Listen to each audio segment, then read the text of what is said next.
Parenthesis 7 plus 2 plus 7 times 2. In our parenthesis, 7 plus 2 will give us 9. Then we have 9 plus 7 times 2.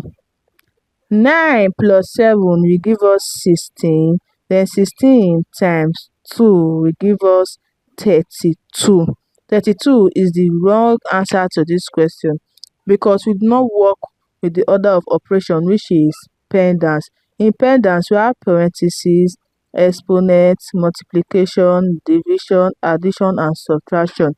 Multiplication and division have equal priorities, such as addition and subtraction, working from your left to your right in order to arrive in a very correct answer.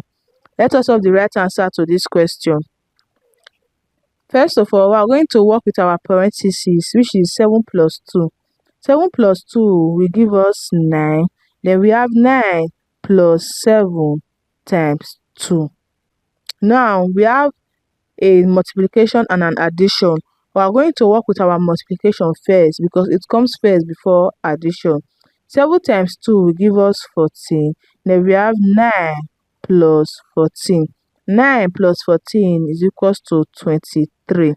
23 is the right answer to this question. I hope you find this video helpful. Please don't forget to like, subscribe, and comment. Thanks for watching.